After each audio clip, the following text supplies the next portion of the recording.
Hello and welcome back to Doki Doki Literature Club. So I think this will be day 3.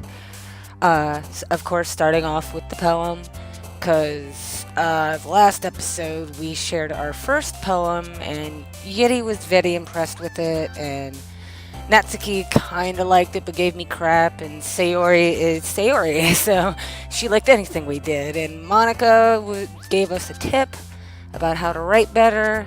So I'm going to try again, go with Yeti. She likes big, big words. So we'll go with universe, memories, lust. Incongruent. She likes the big words. Infinite, determination. Shame. No, that is her. Okay. Wrath.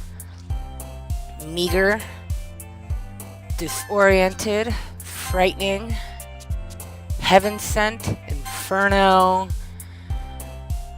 essence, whirlwind, clumsy, daydream, chocolate, shiny, calm, sunset. Nope, that is Sayori. Dang it. Pleasure, yeah, that's her. Of course it is. Judgy, imagination, unrequited. Oh, that's her. Wow, alright. Melancholy, yeah. See, horror, and that's Yeti. Yay. Oh, okay. Another day passes and it's time for the club to meet. Blah blah blah. Club meeting already. I'm sorry, I'm bad with words. I've gotten a little more comfortable here over the past couple of days. Entering the club room, the usual scene greets me. Hi, Marcus. Yo, Sayori. Looks like you're in a good mood today. I'm just still not used to you being in the club, that's all. I see. That's a pretty simple thing to get you in the good mood, huh? But I guess it's always the simple things with you anyway. Speaking of which, I'm kinda hungry. Will you come with me to buy a snack? No thanks. That's not like you at all. I have my reasons. Why don't we take a look at your purse, Sayori? Why that all of a sudden? No reason, really. I just want to look at it. Sayori nervously retrieves her coin purse. She fumbles with the latch and gets it open. Then she turns it upside down and lets its contents spill onto the desk. Only 2 small coins fall out. I knew it. I can see right through you, Sayori. That's not fair. How did you even know? It's simple. She's so cute. It's adorable. If you had enough money in the first place, you would have bought a snack before coming to the club room. So either you're not hungry and want an excuse to take a walk, or you plan to conveniently forget that you spent all your money so that I would lend you some. But there's one more thing. You're always hungry. And so that only leaves me one option. I give up. Don't make me feel guilty. If you feel guilty, that means you deserve to feel guilty. Yeti suddenly giggles. I didn't notice that she was listening in. Her face is in her book as always. I wasn't listening or anything. It was just something in my book. Yeti! Tell Marcus to let me borrow some money. Don't get me involved like that, Sayori. Besides, you should only buy what you can responsibly afford. And frankly, after pulling a mischievous little stunt like that, your suffering is fair enough retribution. Did I just... I didn't mean that at all. I got too absorbed in my book. I really like it when you speak your mind, Yeti. It doesn't happen much, but it's the fun side of you. There's no way you could think that. You were right, though. I did something bad, and now I have to accept the revolution. Retribution. That. Still coming from you, Sayori. I guess there's a little devil inside all of us, isn't there? Alright, you ready? Don't let her fool you. Sayori knows exactly. I can't talk. Sayori knows exactly what she's doing. After all, she told you guys she was bringing me into the club before she even told me. But you wouldn't have come if it weren't for the cupcakes. So I had to trick Natsuki into making them. Come on, give me a little more credit than that, Sayori. Kya!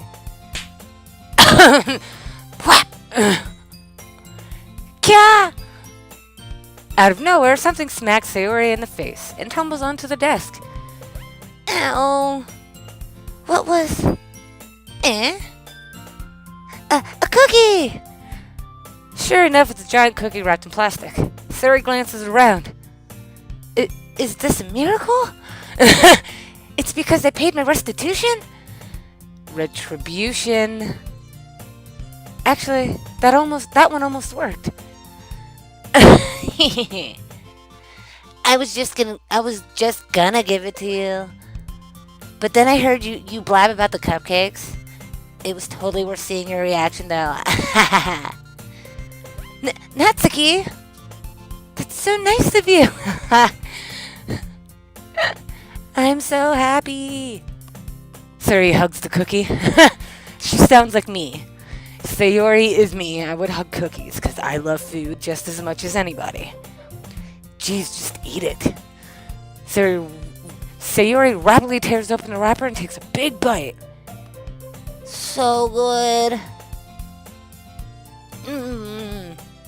Sayori suddenly clasps her hand over her mouth.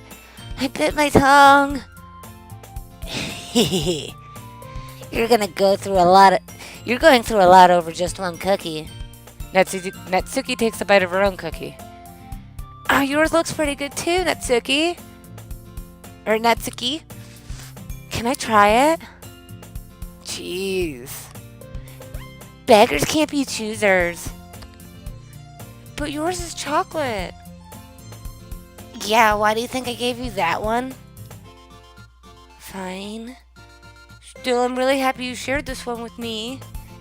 Sayori gets out of her seat and goes behind Natsuki, then wraps her arms around her. Ah, jeez. I get it. Cookie still in hand, Natsuki reaches up to nudge Sayori off her. Sayori suddenly leans down and takes a bite out of Natsuki's cookie. Hey! Did you seriously just do that? Uh-huh. Mouthful, Sayori trots away to safety. Again, me. I totally would do that. Judy and I laugh as well. Jeez, you're such a kid sometimes. Monica, can you tell Sayori... Natsuki glances around. Monica isn't in the classroom. Where's Monica anyway? Good question. Have any of you heard anything about her being late today? Not me. Yeah, I haven't either. That's a bit unusual. I hope she's okay. Of course she's okay. She probably just had something to do today. She's pretty popular after all. You don't think she has a... I wouldn't be surprised. She's probably more desirable than all of us combined. That's true. Excuse me. Suddenly, the door swings open. Sorry, I'm super sorry. Oh, there you are. I didn't mean to be late. I hope you guys weren't worried or anything. Monica chose the club over her boyfriend after all. You're so strong-willed. Boyfriend? What on earth are you talking about? Monica quizzically glances at me. Never mind that. What held you up, anyways? Ah, well, my last period today was study hall. To be honest, I just kinda lost track of time. That makes no sense, though. You would have heard the bell ring at least. I must not have heard it since I was practicing piano. Piano?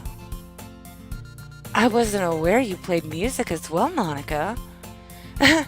I don't really. I just kind of started recently. I always wanted to learn piano. That's so cool. You should play something for us, Monica. That's... Monica looks at me. Maybe once I get a little bit better, I will. Yay! That sounds cool. I'd also look forward to it. Is that so? In that case, I won't let you down, Marcus. Oh my god, that pose. She just like butt bumped everyone off screen. Monica smiles sweetly. I don't trust that. Why? Ah, I didn't mean any pressure or anything like that. Don't worry. I've been practicing a whole lot recently. And I'd really love the chance to share once I'm ready. I see. In that case, best of luck. Thanks. So, I didn't miss anything, did I? Nah, not really. I chose to leave out Sayori's mischievous escapade. I'm sure Netsuki will end up complaining to her anyways. Looks like everyone's already settled down. Sari somehow already finished her entire cookie.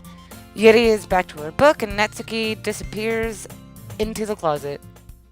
What are we doing today? Oh, hey Yuri. Eh? I suddenly noticed that Yuri is reading a different book from the one we've been reading together.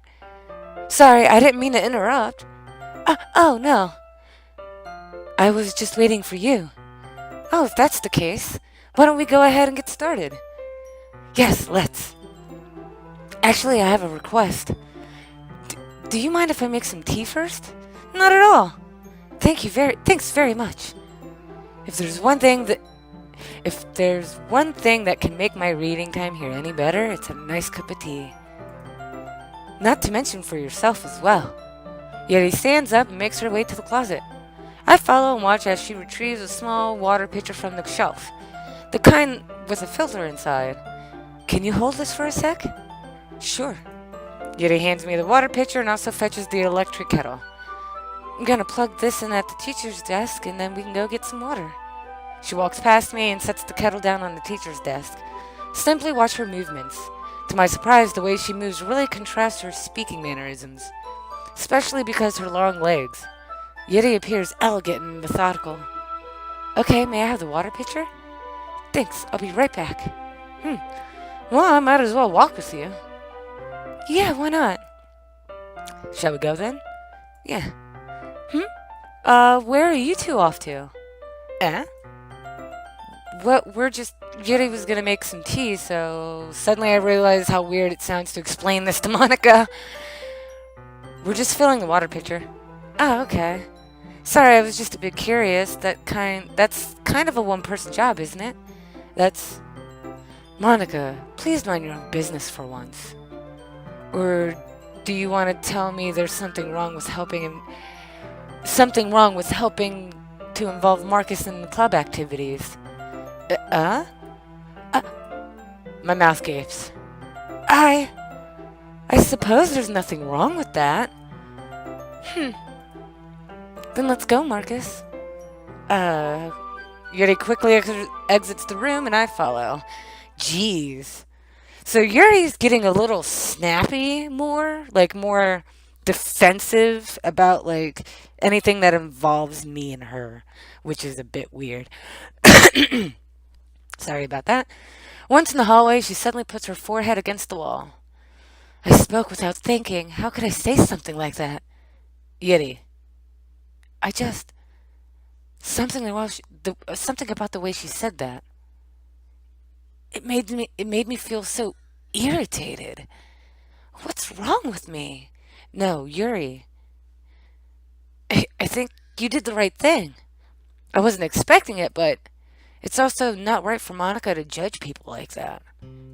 Marcus, How come even when I do something bad, you're being nice to me?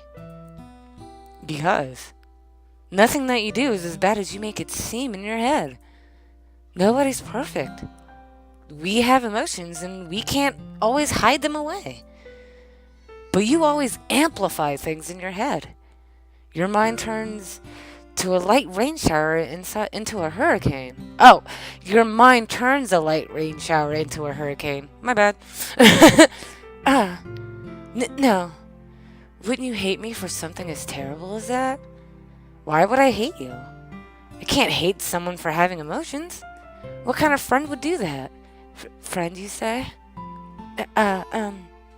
Yuri lifts her head. Marcus, I really like being friends with you. Thanks, Yeti. I like being friends with you too. Kind of feel awkward saying something like that, but I'm doing my best to help Yeti feel better. Anyway, yeah. Shall we go? Yeah. Yeti and I walk to the nearest water fountain. Once we fill up the water pitcher, we return to the classroom. That was weird. Kind of always have to talk her, down from amplifying everything. It's fine, it's fine. Some people are like that, it's cool. Marcus, do you like oolong tea? Oh, yeah? Anything is fine, really. Oops. Very well. Yeti sets the temperature on the kettle to 200 degrees. Now it's time to get the teapot. You really do this properly, don't you? Of course. I shouldn't do it any less than when I'm making tea for others. Even if I'm not an expert on tea or anything. In that case, you'll only be more impressed.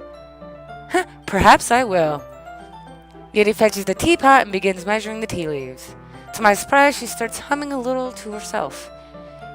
You must be in a good mood now. Is that so? I was letting it show, and you noticed. I was doing a bit of thinking, and I decided that I would try expressing myself a little bit more.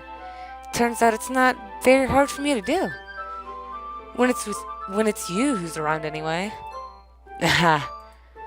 That's great, Yeti. Just don't push yourself too much. You're always worrying about me, Marcus. It's very endearing. Yeti wasn't kidding.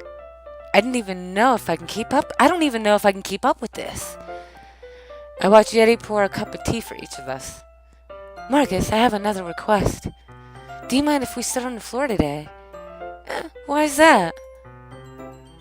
It's a little bit easier on my back because of your massive boobs. I can read with my back against the wall rather than bending over on my desk. Sorry, I didn't realize.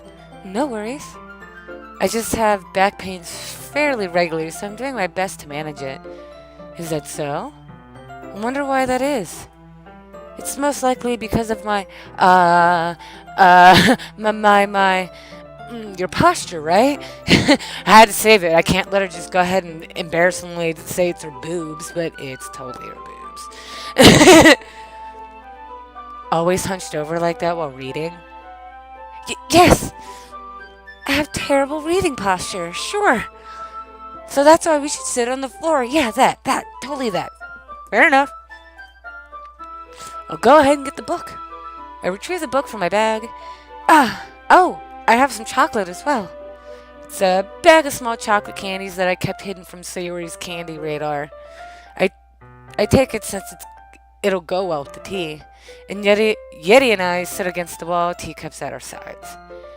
As if in sync, we assume the same reading position as last time, each holding one half of the book. Except this time, our bodies are even closer together. Or even closer to each other. I can't see too well. Oh. Yeti slides closer until our shoulders are touching. How am I supposed to focus on reading like this? Oh, no, my phone.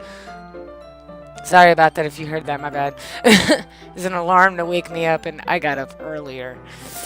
Yeti was always kind of cute, but when she's being less apprehensive, it's almost more than I can handle. I'm getting a massive boner. Your teacup. Yeti hands me my teacup. Holding it with my hand that's not holding the book, I end up in a position that makes it even harder to focus. Because now I need to worry about making sure I don't accidentally touch her chest. Shit. Poops. Meanwhile, Yuri hasn't noticed a single thing. Well, yeah, mister, I have a boner already. She wears her intense reading expression, and I can only presume the world around her has faded away. I use all my willpower to focus on reading. After a few minutes, I finally managed to relax a little. I put the teacup between my legs and fumbled with the chocolate wrapper. Oh, sorry. I briefly let go of the book to finish opening the wrapper. You can have as much as you want. Ah, that's okay. I won't take any. Are you sure? Well, if I touch it, then it might get smudges on the pages. Oh, you're right. I didn't even think about that. My bad. No need to apologize. I'll hold the book, okay? Are you sure? Of course. Aw, cute. Yeti opens the book with both hands. She holds it so that I don't have any harder of a time reading from it. But as a result, her left arm is practically resting on top of my leg. That's fine. Oop! Return, I'm sorry. Well, in that case, Yeti's already totally focused on reading again. I take a chocolate candy and pop it into my mouth. Then I take another chocolate and I hold it up to Yuri. She doesn't even look away from the book. She simply parts her lips from the situation was... She simply parts her lips as if this situation was completely natural. But that means I can't stop here. I apprehensively place the chocolate in her mouth. Just like that, Yuri closes her lips over it. Yuri's expression suddenly breaks. Uh-oh. Did I just... Yuri looks at me like she needs to confirm what just happened. Marcus, sorry. I guess I shouldn't have done that. Well, you were just helping. That's something that friends do, right? I mean, not really in this kind of context, but yeah. That's all it was. Yeah, then you don't need to stop or anything. I see. Throbbing boner just got throbbing her. The situation got really intense. Eddie tries to return to the book, but I can tell by her expression that she can't focus now. My heart is pounding. I nervously take another chocolate between my fingers. But this time Yeti's eyes meet mine. How did it even come to this? Yeti didn't even avert her gaze. I noticed her chest rising and falling to the rhythm of her breath. Raise my arm. Like before, Yuri parts her lips. But it's different this time. I take the chocolate and place it in her mouth. I feel her hot breath on my fingers. Ew. Okay, everyone. Oh, interruption. Thanks, Monica, for ruining the... Damn it. Yeti juts back. It's time to share poems.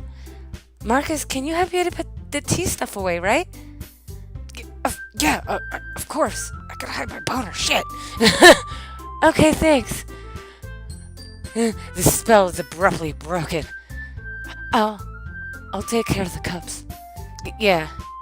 Yeti picks up the teacups from the floor, and I pick up the bag of chocolates. In the end, we hastily clean up without so much as the word between us. I get the feeling this is something neither of us will have the courage to bring up. Oops. She just gave me a massive boner, and I don't know how to do about it. Alright, I'll save Yeti for second to last, so let's talk to Sayuri. Oh! I'll take this one, Marcus. It has some nice feelings in it. Oh, I'm glad. Does that mean it's better than yesterday's? Let me think. I don't know. I guess I like them both.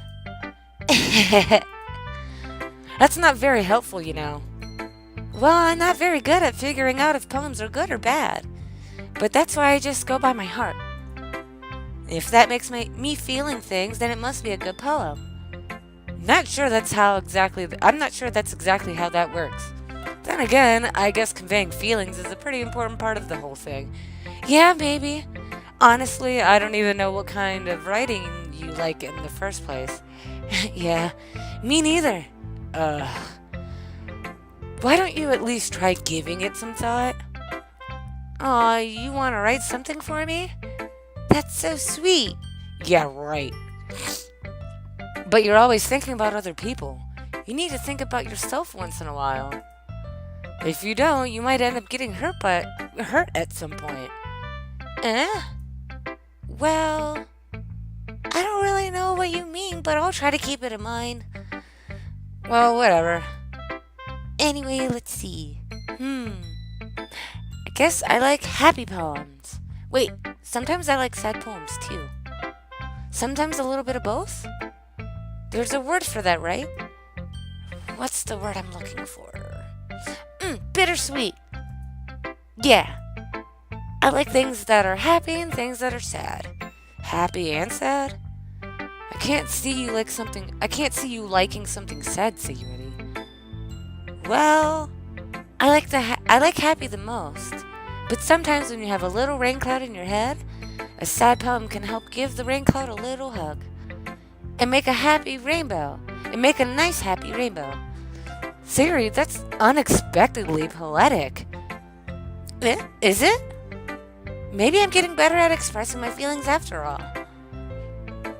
Thanks, Marcus. I should go write that down then. Can you read my poem now? Oh, you can read my poem now, okay? Bottles. I pop off my scalp like the lid of a cookie jar. It's the secret place I keep all my dreams. Little ball of sunshine, all rubbing together like a bundle of kittens. I reach inside my thumb and forefinger and pluck one out. It's warm and tingly, but there's no time to waste. I put it in the bottle to keep it safe. And I put the bottle on a shelf with all the other bottles. Happy thoughts, happy thoughts, happy thoughts in bottles, all in a row. My collection makes me lots of friends, each bottle a starlight to make amends. Sometimes my friend feels a certain way. Down comes a bottle to save the day. Night after night, more dreams. Friend after friend, more bottles. Deeper and deeper my finger goes, ew. Like exploring a dark cave, discovering the secrets hiding in the nooks and crannies. Digging and digging, scraping and scraping. I blow dust off my bottle caps. It doesn't feel like the time's elapsed. My empty shelf could use some more. My friends look through my locked front door. Finally all done, I open up and in come my friends. In they come in such a hurry. Do they want my bottles that much? I frantically pull them from the shelf, one after the other, holding them out to each and every friend, each and every bottle, but every time I let one go, it shatters against the tile between my feet. Happy thoughts, happy thoughts. Happy thoughts in shards all over the floor. They were supposed to be my friends who weren't smiling. They're all shouting, pleading, something. But all I hear is echo, echo, echo, echo, echo inside my head. Sayori, you have issues. I think all these girls have some kind of issue. Different issues, really. Okay, click away. Holy crap. Suri, did you really write this? Of course I did. Didn't I tell you yesterday I was going to write the best poem ever? Yeah, but I didn't expect something like this coming from you. Monica taught me a whole lot. And I've been really in touch with my feelings recently. I see that. It's almost kind of creepy. Creepy? Well, not exactly. Maybe because I'm so used to you being so cheerful. Well, never mind. I'm thinking too hard about it. The point is, it came out good, and you should be proud of it. Oh, thanks. I feel like I was meant to express myself this way. It even helps me understand my own feelings a little bit better. Writing is like magic. You've gotten pretty passionate about this, huh? I hope you keep it up. Yeah. Writing is the best. I'm gonna keep writing until I die. get ahead of yourself. Seer's always getting in the habit of getting obsessed with something before dropping it in no more than a week later. I wonder if this is one of those times. But seeing the passion in her eyes makes it hard for me to be pessimistic. Alright, Netsuki! Well, I can admit that it's better than the last one. It's nice to see that you're putting in some effort. That's good. But I still don't like this at all. It's trying too hard to be serious. What do you mean by that? Poems don't need to be all deep sounding to express something. It's going to just sound like you're forcing it unless you really don't suck at it. Honestly, don't bother trying to write poems like this until you're on the Yeti's level. Natsuki stopped short all of a sudden. Don't tell me. You're not just trying to impress Yeti, are you? What are you talking about? And keep your voice down. You know, Yeti would love this angsty. Just because she's a talented writer doesn't mean I mean, looks like I'm in trouble. I somehow struck a nerve, though what I did is beyond me. I am so done with you. Natsuki shoves the poem I handed back over to me. Take your stupid poem. If you write it for someone else, don't show it to me. This is what I get for letting a younger girl step into my business. Unless I was a mind reader, I was destined to be in a world of pain from the start. At least Natsuki wasn't really the girl I was trying to impress in the first place. We don't even get to read her what? Rude bitch.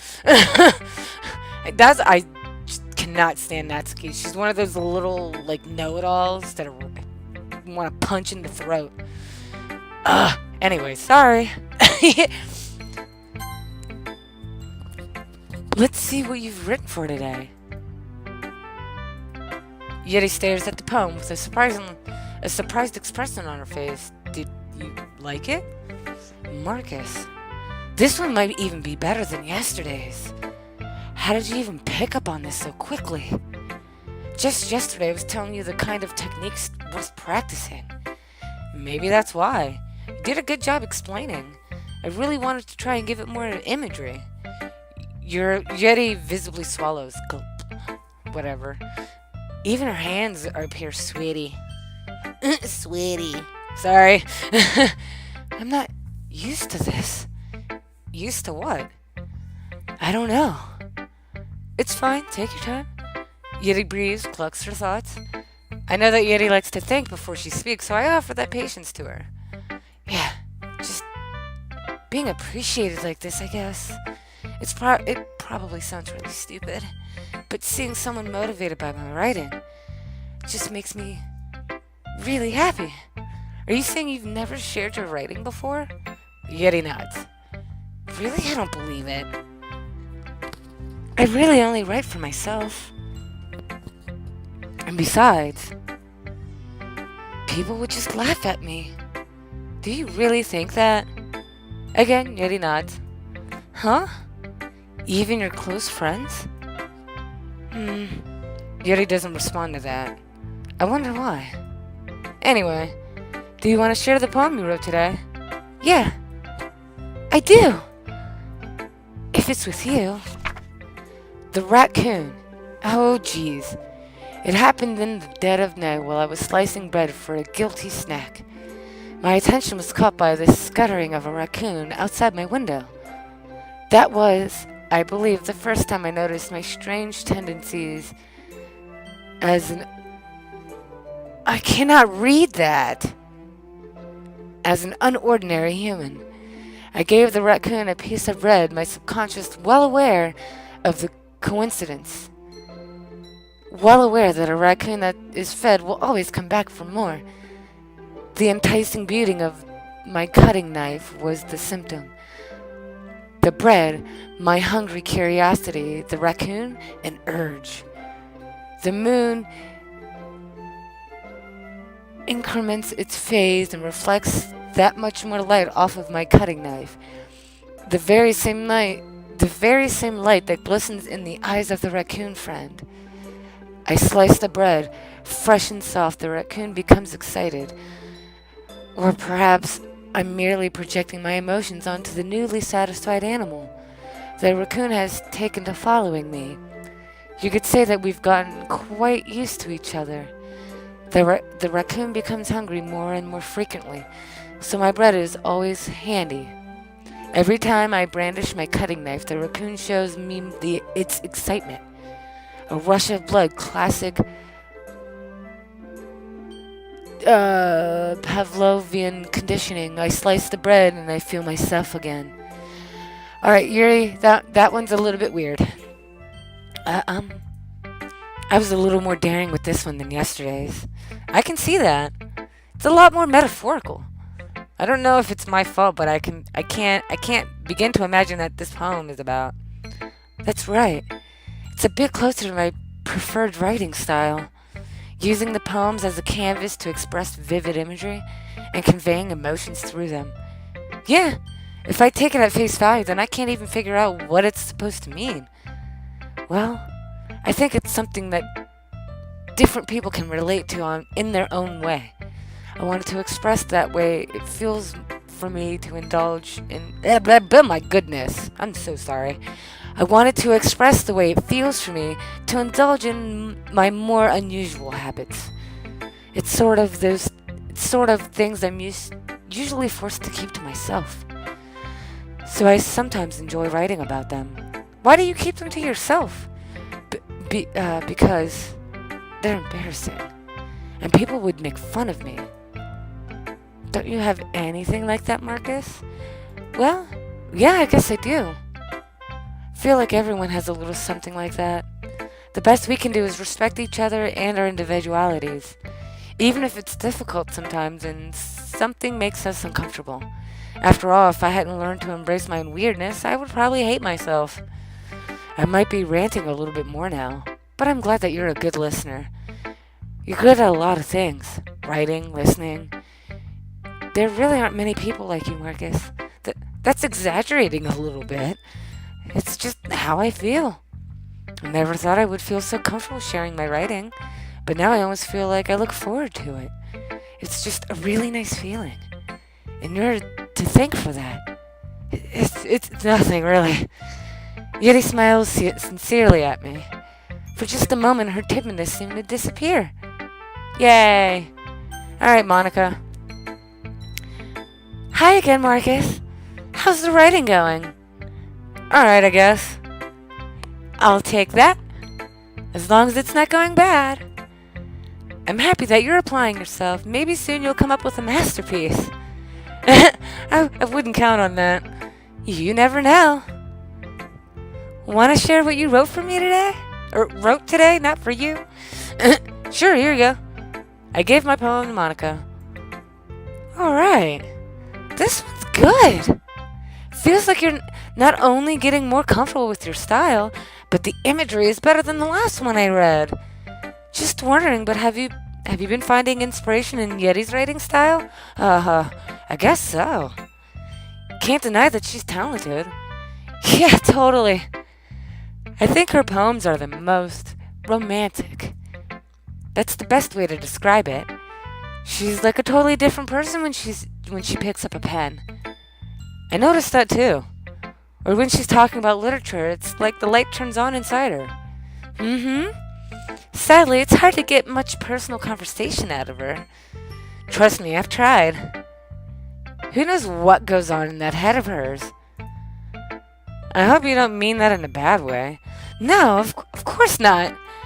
I just mean that I wish she didn't keep so much to herself. But still, defending her like that? You must be pretty into her. Huh? You completely misunderstood. Calm down, I'm kidding. Besides, I'm pretty sure she's already got a boyfriend. Wait, really? Yeah, fictional one anyway. Monica kind of whispers that last part to me. It's just a hunch, but, well, there's nothing really wrong with that. Oh, well, I know. I was just saying. But anyway, you want to read my poem now? I'll take. I like the way this one turned out, so I hope you do too. Alright, let's take a look. Save me. The colors, they won't stop. Bright, beautiful colors.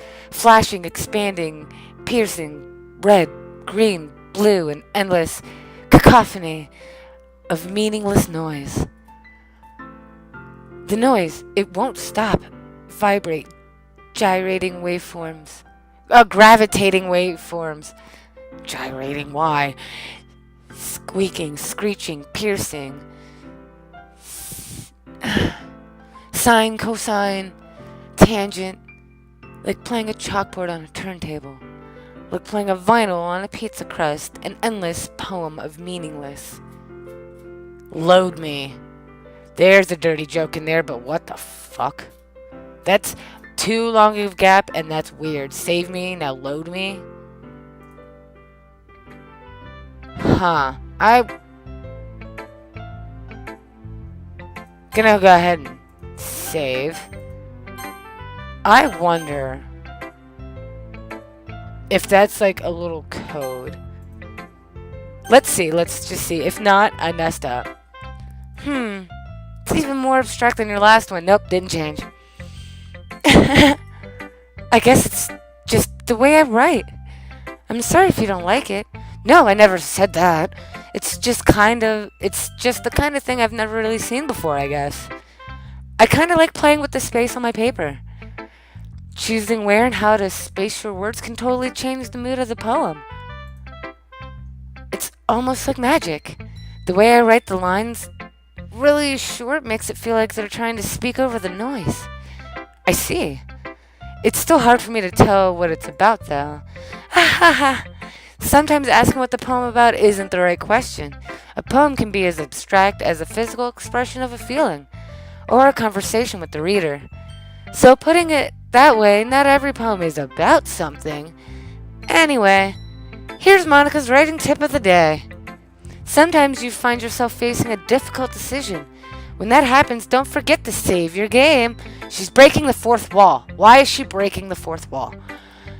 You never know when you might change your mind, or when something unexpected may happen.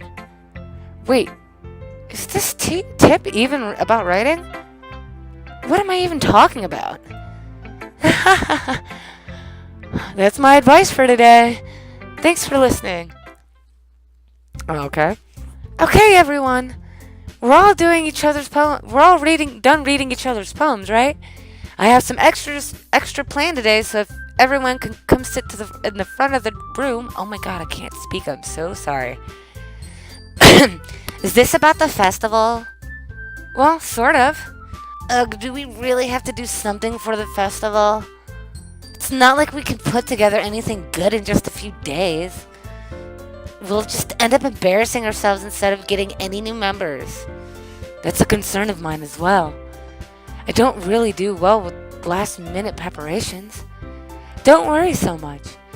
We're going to keep it simple, okay?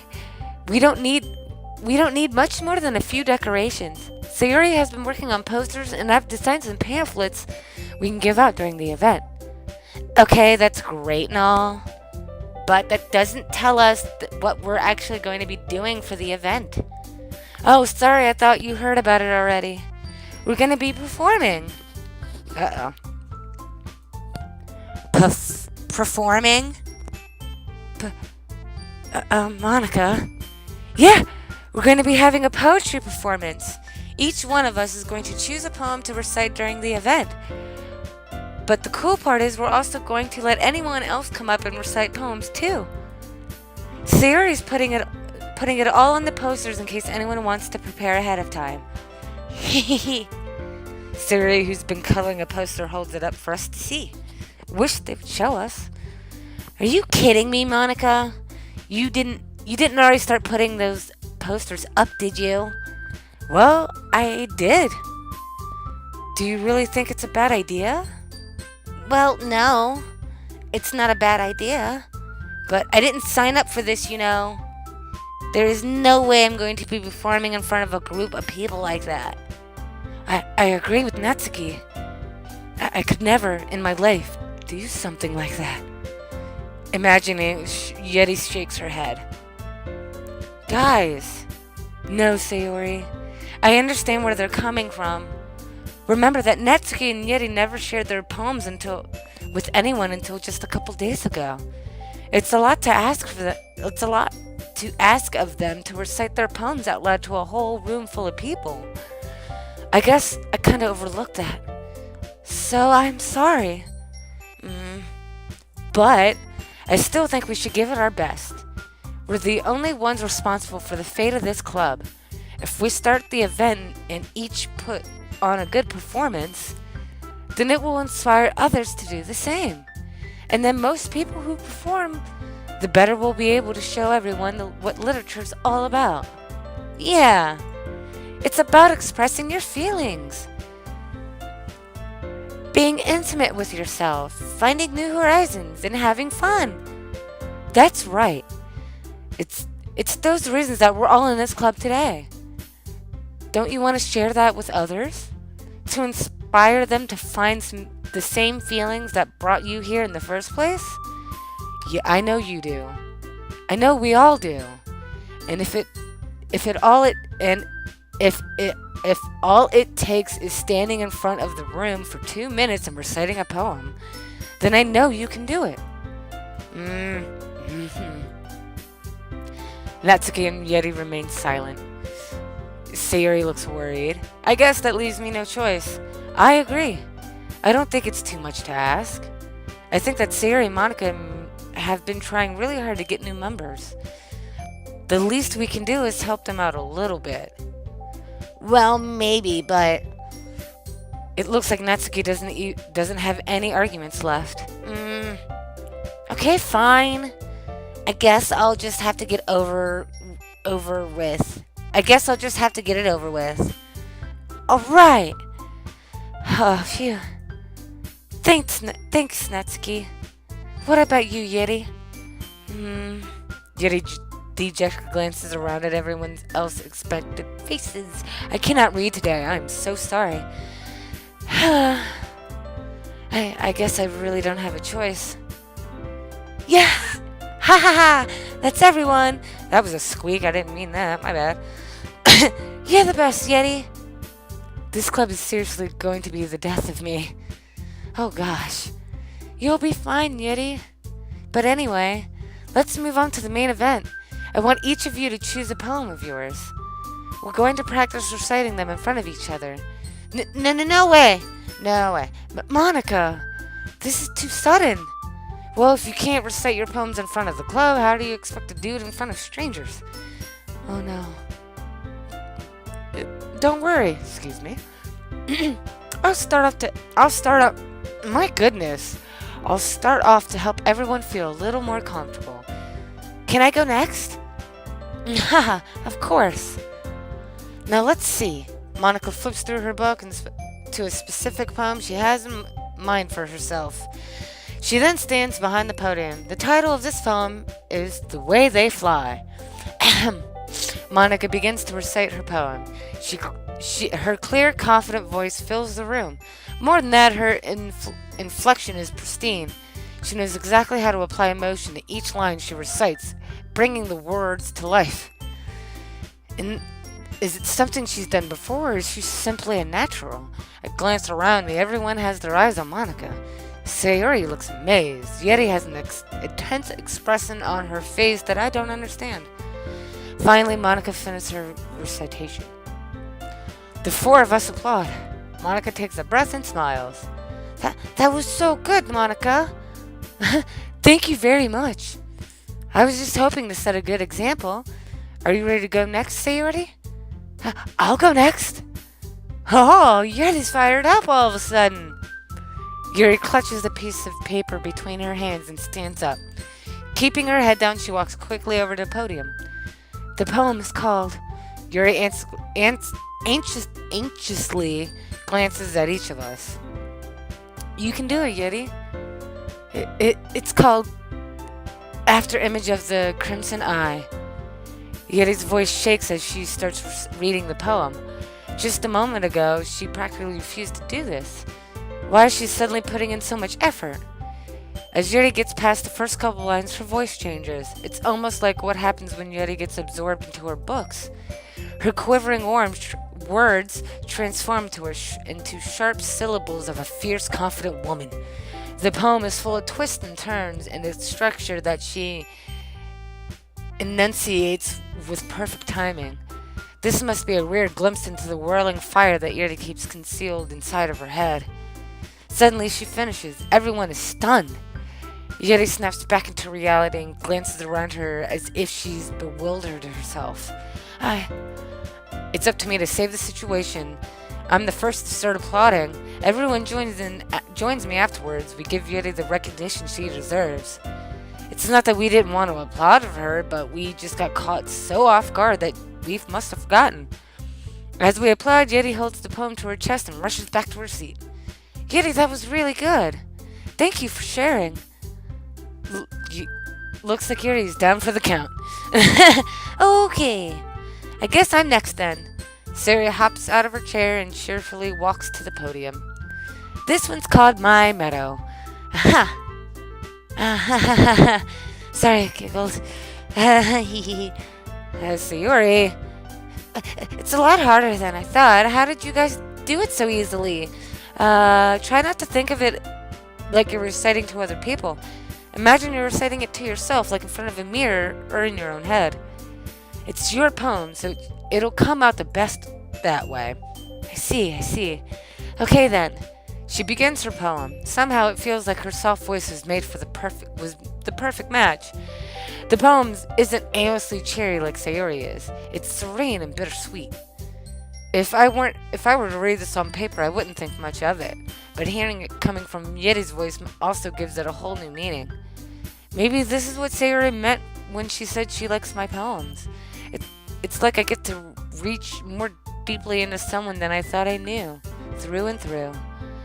Sayori finishes and we applaud. I did it! Good job, Sayori. Even Marcus liked it. I guess that's a good sign. What does that even mean? It came out nicely, Sayori. The atmosphere of the poem fits you nicely. But it might be the other way for poems that blah blah blah, oh my goodness.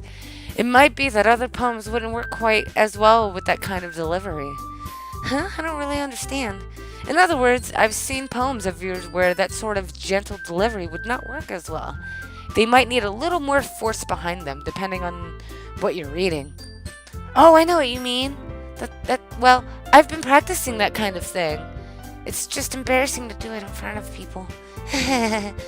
Then next time I'm going to make you pick a poem that challenges you a little more. We don't have that much time before the festival, you know. Okay. Now who's next? Natsuki? Don't make me go before Marcus. It's not like I can compare up to you guys anyways. Might as well let him go and lower everyone's standards a little before I do. Oh, jeez. Sorry, I just got all the words wrong, but she's being a cunt. Natsuki. It's fine. Might as well get it over with. But it's not like I have much of a selection to read from. I'll just have to go with what I wrote today. I stand up and step in front of the podium. Everyone has their eyes on me, making me feel terribly awkward. I recite my poem. Since I'm not exactly confident in my own writing, it's hard to put energy into it. Despite that, once I finish, I receive applause anyways. Sorry, I'm not really good as everyone else is. Don't worry about it so much. I think it's less about your abilities and more about your lack of confidence in your writing. That's something that'll improve over time, though. Yeah, maybe. Alright then. That just leaves you, Natsuki. Yeah, I'm going. Natsuki begrudgingly gets out of her seat and makes her way to the podium. The poem is called... It's called... Why are you all looking at me like that? Because you're presenting. Anyway, the poem is called Jump. Natsuki takes a breath. Once she starts reciting her poem, her attitude disappears a little. While she's still a little unenthused, her poem has a rhythm and rhyme to it. It's Natsuki's trademark style, and it works surprisingly well when spoken out loud. The words feel like feel like they're bouncing up and down, as if it's giving life to the poem. Natsuki finishes and everyone applauds. She huffs back to her seat. That wasn't so bad, was it? Easy for you to say. You better not make me do that again. Sorry. Well. Do you at least feel prepared enough to recite a poem in front of other people? I mean, doing it in front of other people will be way easier. I can put on whatever face I want for other people. But when it's just my friends, sorry. I need to drink my coffee. My throat hurts now. It's just embarrassing. That's a surprise, Natsuki. I think it would be the other way around for me. Well, that's just how it is, so... Well, I guess in that case, you wouldn't have much to worry about for the festival. That said, I want to thank everyone for coming, though. It might be hard, but I hope you all have an idea of what it's like now. Make sure you pick a poem and get enough practice before the festival, okay? I'll be making pamphlets, so let me know ahead of time what you'll be reciting. Jeez. I should probably find some other poem to recite instead. That's fine too. It doesn't have to be your own. I'm already pleasantly surprised that you're putting in all this effort for the club. Makes me really happy. Yeah, no problem. Okay, everyone. I think that's about it for today. I know the festival's coming up, and let's try to write a poem for tomorrow as well. It's been working out really nicely so far, so I'd like to continue that. And as for the festival, we'll finish planning tomorrow, and then we'll have the weekend to prepare. Monday's the big day. I can't wait. I can do this. I can do this. All right. I stand up. There's no way I'll be able to find the same enthusiasm as Sayori and Monica, but I'll do my best to get through it. If it's for the sake of the club and impressing Monica, then I'll have to do my best. Ready to go, Sayori? Yep. Look at you two, always going home together like that. It's kind of adorable, isn't it? Jeez, guys. Don't make such a big deal out of it. It must be a little nice, though. Well, how am I supposed to respond to that? It's okay, Marcus. You don't have to say it. Whatever, let's just go already. Alright, well, I thought we were going to be done. I walk home with Sayori once more. Even though it's only been a few days, a lot of things have happened already. Have already changed, whoops. But today, Sayori's a little bit quieter than usual on her way home. Hey, Sayori. Sorry, I was spacing out. No wonder. I was thinking about something from earlier. I like how we get to... Sorry, fumbles with her words. So, let's just say one day Yeti asked to walk home with you. Huh? What would you do? What kind of question is that? You're kind of putting me on the spot here.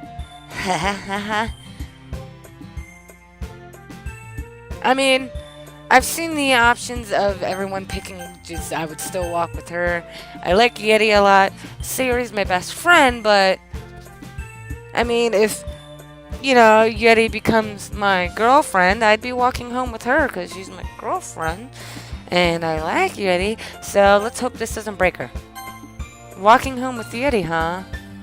Why does the thought of that make my heart pound? Given how hard it is for her to socialize, I would feel awful turning her down, so... Isn't she so beautiful and smart? That has nothing to do with what I just said. You admitted it. Jeez. There's not even any point to speculating something that's never going to happen. Well, maybe, but I just like to think about it. It's not long before you won't need me anymore, Need you? Sayori, I can't figure out how you're seeing things in your head right now. Sorry. Everyone is different. Nobody in the club is a replacement for you. If you say so. The conversation trails off and I'm left feeling awkward. Damn. Sayuri just kind of like jumped the gun there. I mean, not really, but she doesn't know that. But it was kind of her fault for trapping me with such a weird question. Can't just lie to her, see? We're a good person, I swear. But if there's something that makes her happy, I would hate to take that away from her. That's why I said there's no point in speculating. Then again, the festival's only a few days away. Who knows what will happen by then? Alright. So I'm going to leave the episode here. That was a really long-ass day. We shared poems, talked about the festival, practiced standing in front of people to share said poems. We got a lot of covered today. Gee, I cannot word. Oh my goodness. I do apologize for that too. I'm kind of dyslexic, if I'd never mentioned that before, so reading, even with glasses, it's kind of hard for me. Other words jump, like my letters get jumbled or the words flip for me. I don't know why. It's just, that's how I see things. So, do bear with me for the rest of the reading with this game. That being said, thank you all so much for watching. If you like what you see, hit that like button, leave a comment down below, and please check the end screen annotations. And I will see you guys in the next episode. Bye!